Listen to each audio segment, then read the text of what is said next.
All right, now we're going to pause here for a second and recognize something really important. And as you go along in your life, you're going to say, I was there that day. I shook this man's hand.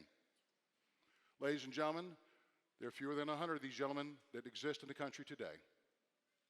It is my great honor as your president to introduce you our commencement speaker for this ceremony. Medal of Honor recipient, U.S. Army Staff Sergeant retired, David Bellavia.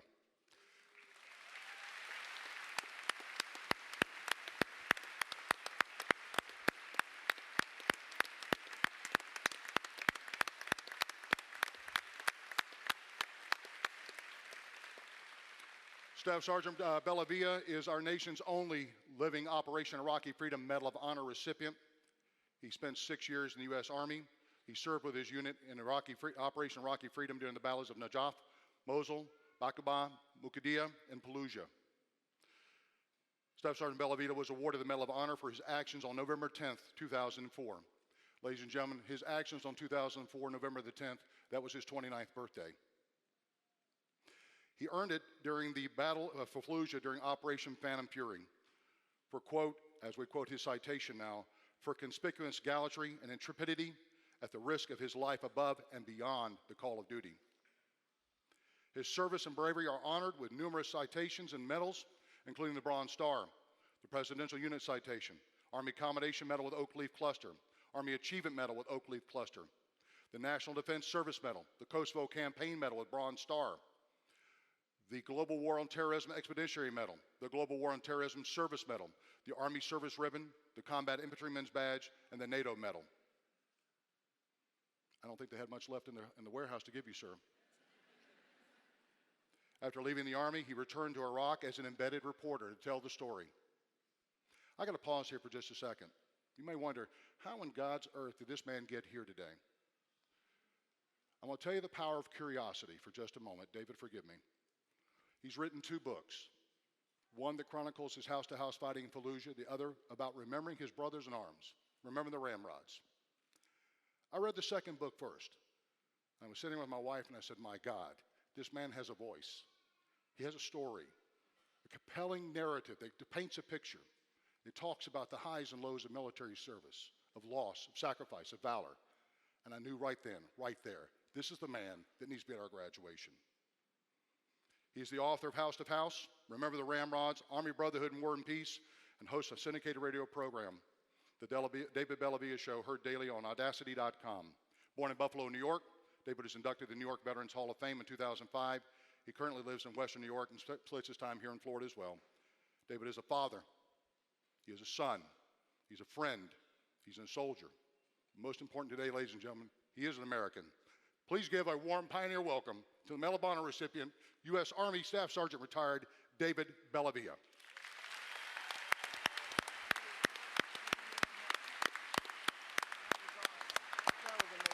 Thank you, brother. Thank you, sir. Appreciate you. Yes, sir.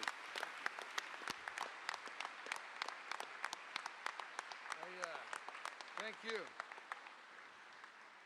Thank you for... Today I'm dressed as Justice Ruth Bader Ginsburg, and I'm here for you. First of all, before we get started, I want to give a round of applause to that national anthem. Let's hear it again.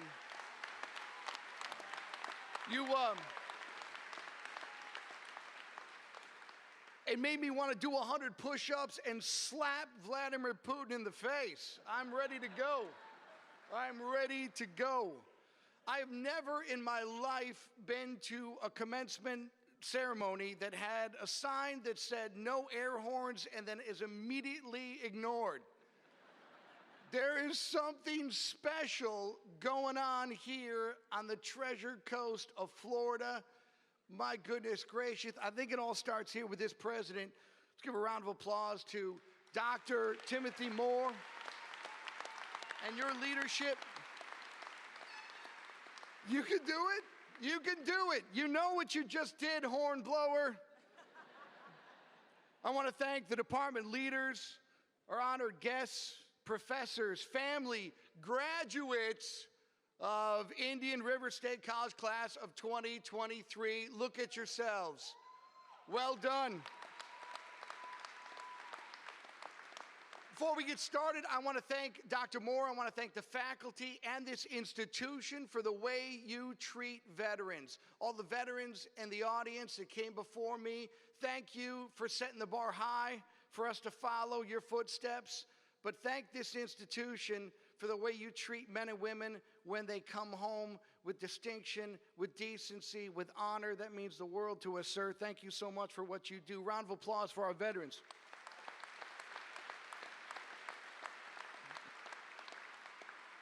Let me ask you graduates something. How many of you are going to wear this outfit out tonight at the Thirsty Sturgeon? Are you going to do that? Bourgeois Saloon? I'm speaking to you from the future when I tell you, please don't do that. As you can see, I've studied your institution extensively through Wikipedia. And that means, just like you, I am now a subject matter expert. You know, my father was a dentist. I'm the youngest of 3 boys. Every one of my brothers has a master's degree, or if not higher, they're at the top of their professions. I dropped out my senior year because I had a destiny. That's right. My grandfather is still alive. Last week, my grandfather turned 103 years of age. Yeah. You don't have to clap. He's not here. I don't travel with him. The man is made of porcelain now. He's one of our most protected treasures. That man did a tour in the Normandy campaign in World War II. He did a tour of North Africa. And when I take him to Olive Garden, he does a tour of Italy. He is the most ferocious eater I've ever met in my entire life. He'll eat you out of house and home at 103 years of age. He taught me, from as long as I could remember, I heard stories of Americans at war. Some of these stories probably weren't appropriate for an 8-year-old. I heard them anyway. And I looked at my granddad and I thought to myself, this is all I want to do. Give me a fight. I'm from Buffalo. I lost 4 straight Super Bowls. I need a fight. You know, there was nobility and purpose in serving in uniform. And I learned that if men that you serve with believe in you and the example that you set, those men will do whatever is asked of them. And that connection between soldiers is a special bond. It's the root of what it means to be an infantryman, what it means to be a soldier. We're America's warrior class. We defend, we protect, we avenge. And that's what gave my life purpose and direction. That's what gave my life meaning at that moment. And I'll tell you what, I don't even think my men liked me. In fact, I'm sure they despised me, but they loved me, and I loved them. Isn't that strange? Isn't it strange that it's weird for a civilian to hear how you can love before you like.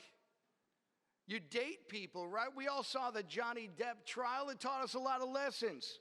We should like before we trust. You should always trust before you love. Trust is earned over time. Love is built through trust. That's your world. That's the real world. In the military world, trust in a war, day one. I don't have to like you. I trust you. You know why? Because you are willing to stand with me, and that's all I need. I need you next to me. Your soul, your honor. You will follow me. And if there's a bullet fired at you in anger, it's going to go through me first before it touches you. That's my promise. So help me God. I don't care where you come from. I don't care what you like on your pizza. Your skin is different. You think pro wrestling is real and the Apollo landing on the moon was fake. None of it matters to me. Combat veterans, we're not bitten by a radioactive patriotic spider. We who serve are an amalgam of America. Look around. It's the same America that's here today. That's who we are. Some of us love different than each other. Some of us worship a different God. Most of us cancel each other's votes out in November. But we love, we respect, we are America. You know, when you think about the ultra intensity that soldiering brings, it brings out every emotion simultaneously: love, hate, respect at the same time, because the alternative is the bland oblivion of death. I served the United States Army's 1st Infantry Division, the Big Red One. We've got a movie, and Luke Skywalker is in it. We deployed in combat in some of the most vicious close-quarter fighting in the history of the United States Army. Standoff distance in the textbook is 30 meters. In Fallujah, it was 2 feet. The injuries were not just bullets and shrapnels, they were bites. I say again, bites. Hand-to-hand combat. We fought in the most built-up close-quarter fighting since the Vietnam War in Way City. In no means do I believe I'm wearing this award because of my actions in that house in Fallujah. I had 37 men who gave their lives for me. They gave their lives for you. That 37 number was after 1 year in Iraq, and over time, through subsequent deployments, that number became 54. 28 men that served with me every single day in my platoon cared for me. They loved me. They trusted me. They were my mentors, my officers, my non-commissioned officers, and they cared enough about me to scuff me up when I was an idiot and build me up and brush me off and help me grow as a man. I am an example of my leadership. I am an example of my community. I went to war with the greatest men I've ever known in my life. I cannot be defeated in this world. Nothing can touch me because of my experiences serving my country. My Army made me a better person. My military and my service made me a better member of the community. And when you look at veterans, you want veterans in your life, in your community, in your organization. You want them coaching your teams and around young people. I'm not here to impress you with stories of war, although I do have a PowerPoint in my basement on Tuesdays that will blow your mind. You guys play Call of Duty, Modern Warfare, you will love it. But and I'm not here to bum you out either or depress you, although it would be fun at the end of this little speech here to throw a GoFundMe up and play Sarah McLachlan music like I'm a dog in a cage. For $3.99 a month, you can give Sergeant Bellavia a good cup of coffee. I'm not a victim of anything. No veteran is. I want to tell you not how different we are. I want to tell you how similar we are. I don't want to talk to you about how cool I look and how ridiculous you look with that hat on. I want to talk about how we both look ridiculous today. We have a lot more in common than we have that separates us. I'll tell you that of the veterans I meet in America today, 99% are potential Medal of Honor recipients. I will tell you that of the American citizens I meet, 75% of them are potential Medal of Honor recipients. And I will tell you that of the Miami Dolphin fans I meet, 0% of them are worthy of any time or energy. You heard me. I am from Buffalo, New York. Go Bills. No, we find you guys cute. We really do. Love the teal. Way to go. Nothing intimidates like teal. You hear these Medal of Honor stories, you hear these actions, and you think, look, I grew up in the Army, shining my boots every day, looking up, reading those citations. These guys were the Marvel Avengers to me. And then I got this thing. I got to hang out with Spider-Man, Captain America, Iron Man. These guys were from World War II, Korea, Vietnam, Afghanistan. But you know what you don't read about in those citations? Fear. Fear. The most terrifying situations in their entire lives. And what do? They reacted. They moved. They made decisions under fire. All my life, I was told about peer pressure. What's peer pressure do? Peer pressure gets you in trouble. Peer pressure makes you drink and smoke cigarettes when you're 13. Peer pressure brings shame, guilt. Peer pressure is sin. It all depends on who your peers are. You surround yourself with outstanding people, and peer pressure will be the best thing that's ever happened to you. Your peers will never let you down. Your peers will pick you up when you're weak. Your peers will make you kick down a door, clear a road for the IEDs. Your peers will make sure that you're doing the right thing when no one's looking. The most important thing you have to conquer in life is fear. Fear. What's on the other side of that door? It's scary. You can open the door. You can kick the door down. Mom and dad can't help you. Guardians aren't going to be there for you. Your best friend in the world is worthless because this is about you and you alone. You have to negotiate it. You want a promotion at work? You're going to have to ask for it. That's scary. You got a crush on someone. You like them a lot. They're dating someone else. You may have to break them up. That is scary. There's a bully, and this bully is stealing your dignity in public. You might have to stand up to a bully. How do you react to it? Fear. On September 11th, 2001, like so many Americans here, so many Floridians, I watched television that Tuesday morning, and I saw what was happening to America. Our lives were changed. We saw people make a decision between jumping to their death or staying in the fire. We saw firefighters running upstairs, knowing one building already collapsed. They continued to move up with that heavy gear.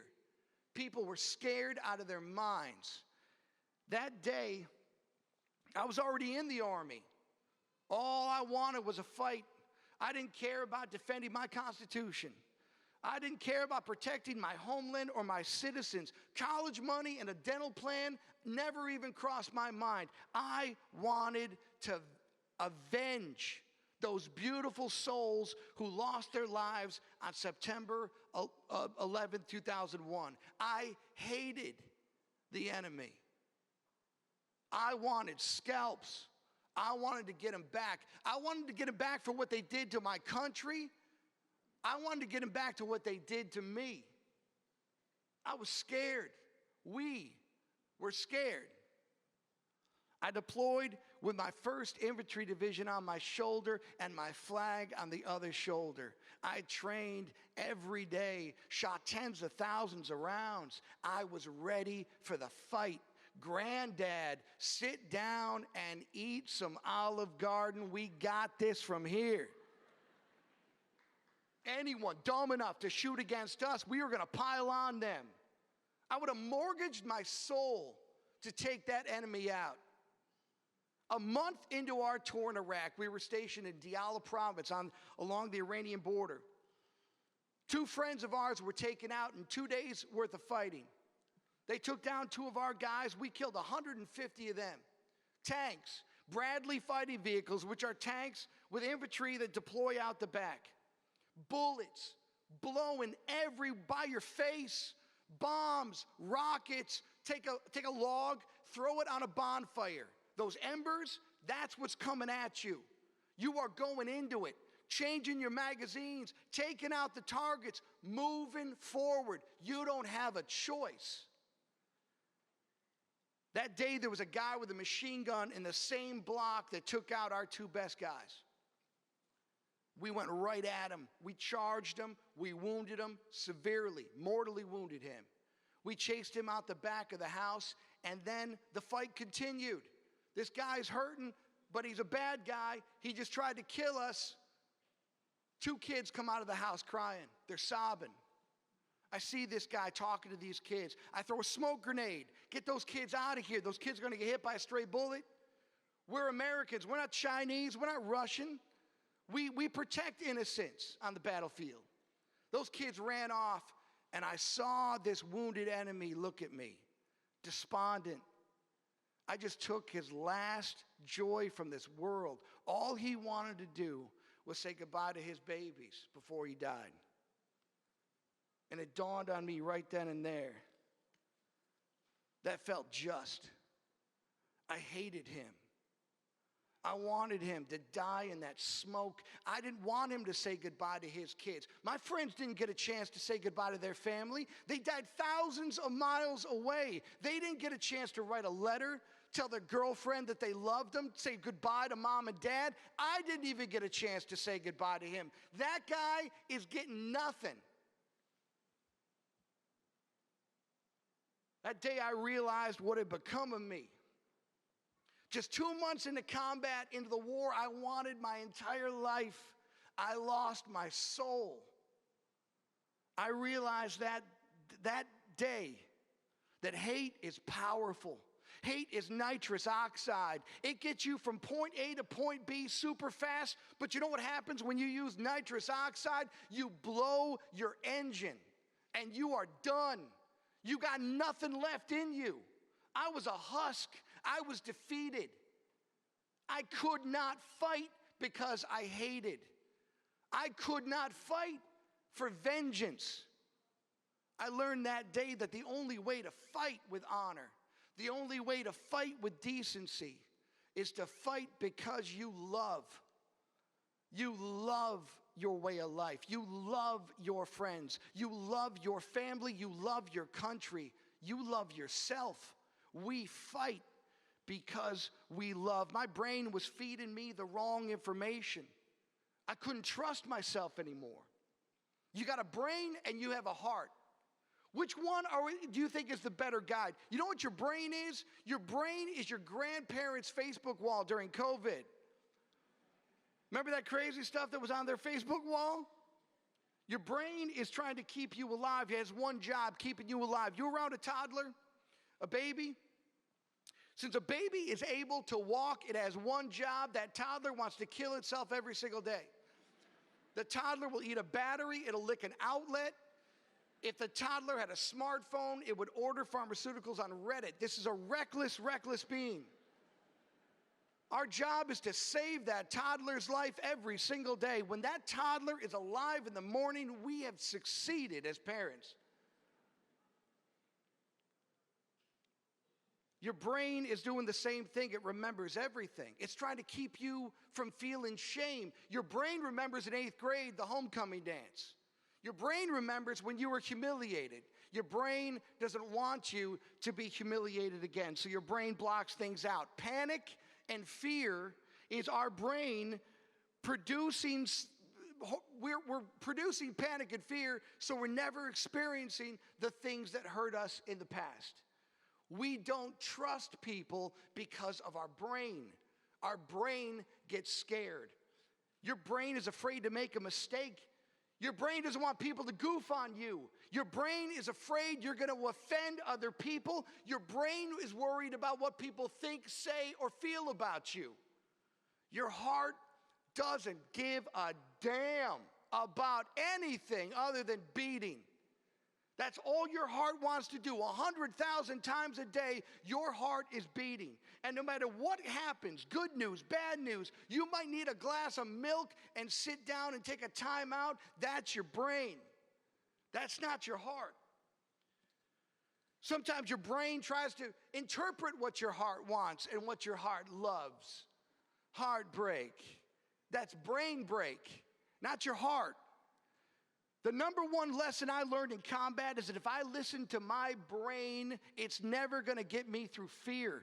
I'm never going to grow as a man or as an adult. I will never trust unless I follow that heart. I have to surround my people that trust me only after they trust themselves. Then you can follow me. Then you will follow me after you trust me. That's what a team is. That's a community. You can air horn that if you would like, air horn person. A true community is comprised of individuals doing their best. Does it take courage to lead? It doesn't take courage to lead. It takes courage to follow. You've got to have guts to follow. Then we're equals. Then and only then are we a team. That's not your brain, that's your heart. That's where love comes from. Your heart wants to tackle tomorrow. Your heart wants to challenge. Your brain is afraid of what it's going to take for you to be great. I learned I can't fight because I hate my enemies. That doesn't produce victory. We fight because we love. And love is the only way to defeat hate and evil. So,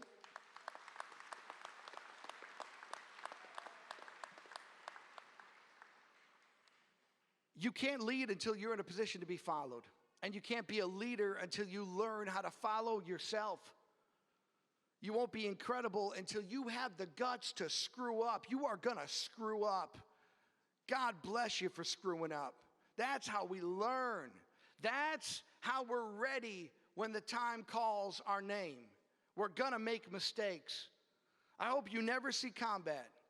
I hope you never have to make split-second decisions that will impact the rest of your life, but I pray to God you love. I pray to God you are loved, and I hope that you understand your place in this world, and that is not to compete with your peers. Graduates from Indian River State College, you are not here to compete with Hillsborough and Florida State. You are here to dominate. You are here to dominate. I want you to understand something about fear. It's the only thing keeping you from greatness, that fear. You conquer that and the world is yours. There are 400,000 Americans your age buried at Arlington National Cemetery. They died for you. You are their legacy. We are their legacy. If you don't take advantage of your life, of your opportunities, you are cheapening theirs. It's your turn. This is how the world goes. You know why people complain about your generation? You're worthless, you're lazy, you can't make your bed, can't get your sideburns even. It makes old people not feel so old to make fun of young. That's what we do. It's part of the game. You are the best thing about America. Even all the things your parents say suck about you.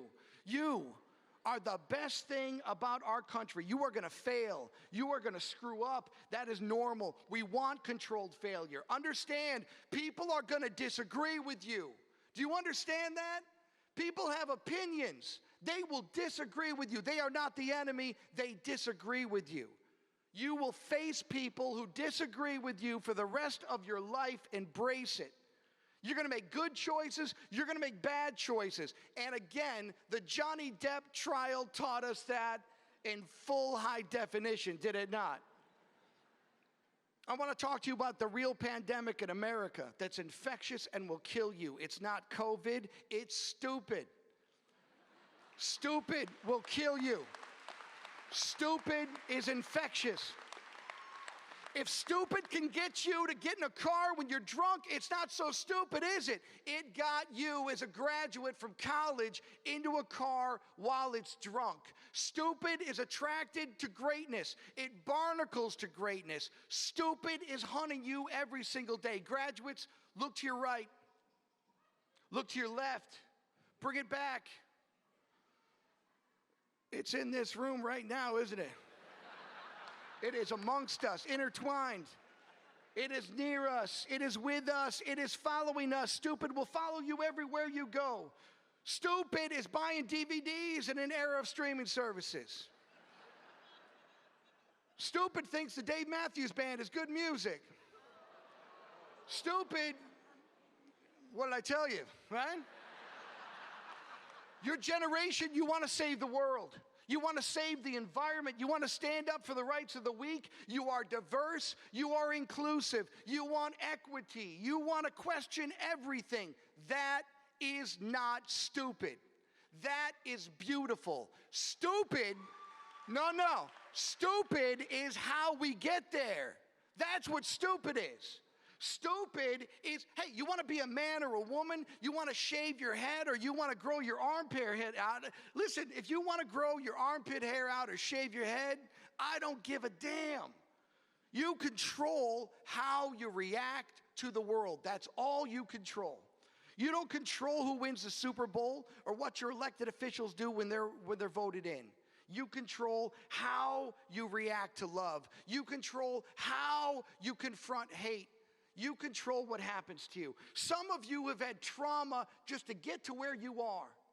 Some of you have parents out there that love you and support you, and some of you have parents that don't care about you at all. I don't control that. You don't control that. Here's what we control. We control how we react, how we move forward. We control our destiny. I don't care what you worship, how you look. There is not a man or a woman in this room that has dominion over you. You control you. You control your true north. Guess what? If that's not who you are, if you don't have greatness in you, I need you to do something for the betterment of the society. Stay away from the people that do have greatness in you. Stay away from the people that are on the journey to greatness. Stay away and don't be an obstacle to people that want to go forward. We hunger for validation. You're never as smart as your report card. Understand that. You're never as good as that last basketball game. I need validation too. I learned I need to validate myself, and you need to validate yourself as well. You will become a validation junkie. It's an opioid. Next thing you know, you're listening to music you don't like. You're watching movies in a different language about people who are in love with their mother. You don't like that stuff. You're following the herd. You're in rallies, and you're making homemade placards and rhyming things that start with 1, 2, 3, 4. You're following people that don't deserve your time, let alone your allegiance. You ever dated a vegan? Guess who's not slapping into Slim Jims anytime soon? Communal validation is crucial for people who haven't evolved. It's stunted behavior. We don't want stunted behavior. This is not perpetual adolescence, not Peter Pan syndrome. You're a grown man and a grown woman. If you're coloring in a coloring book, fantastic. If you're 32 years of age, this is an intervention right now. Become your own validator. It's not just a defense mechanism. It's more than that. It's more than self-preservation. It's autonomous discipline. It's the lane departure alarm that reminds you of your true north. Understand who you are and where you come from. You might take umbrage with your country. You might not understand the decisions that America is making. You are an American. This is our family. We have issues. Of course we do. But you can fix those issues. You can be a part of uniting and healing. We are going to be a more perfect union. And that goes for our relationships, our families, our work culture, our community, and of course our country. Listen to me. You can't mentor anyone if you are in a straitjacket. You cannot save anyone if you don't save yourself first. The group is here to save us. Whoever said that in our history? That there's magic power in numbers. Groups don't dominate based on the size or on their decibels in which they scream. Individuals make up a group. Individuals are what is going to save your community. Individuals working together is what is going to move this country forward. The mob has never changed the world for good. It's made us more insecure, more paranoid, more confused, and more susceptible to tyranny. Crowds cheer, crowds boo, and no one remembers that in a week, do they? 20 years ago, I would have told you that you are able to do what you're doing now because of what I did on the battlefield, what the men and women who served this country did for you. I would have told you 20 years, you're welcome, graduates. We empowered you to be great. We empowered you for opportunities. God has a plan for you because of the serviceman fighting for you. But the older I get, I realize the opposite is true. You're not empowered to be great by the warrior fighting on your behalf. You empower the warrior by giving us something to fight for. You give us something to fight for. We can't fight unless you're dreaming, unless you're accomplishing, unless you're achieving. America is unique. America is special. And America must be protected if this world has any chance to see tomorrow. You might not believe it. You might not want to believe it. But the world, oh, the world believes it. The world is depending on that transaction. The world is looking up to American gifts, American ideas, American power. What do you do with your dreams? That's not just about you. That is going to impact the future of our country. Be the graduate that ends division in the United States of America. Remind people of what we are and how similar we are, not by what divides us. Move out of smaller tribes and build bigger unions of trust and decency and respect. Treat people with dignity and respect, not because of your social media likes or shares. Do it because it's your obligation as a citizen to do it. That is our obligation. Hate can't be defeated with louder hate. Ignorance isn't cured with demonstrations. People change when they trust each other. People evolve when they are loved. And people love when they find their purpose and their direction. Embrace your fear, harness it, accept controlled failure, learn from it, listen to your heart, and your brain will be rewired to follow your destiny. And follow that heart, unless, of course, your heart is telling you to wear this ridiculous outfit out tonight at a bar. Then ignore everything and just turn on Johnny Depp Trial from YouTube and just do the opposite of what Johnny Depp did. I want to tell you something. Congratulations to the class of 2023. You earned this. You deserve this. You will be great. Change the world. Go get them.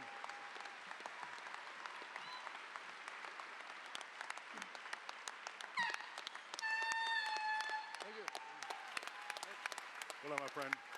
Well done, sir. Well done. No, you did great. Super job. Dr. Belmont?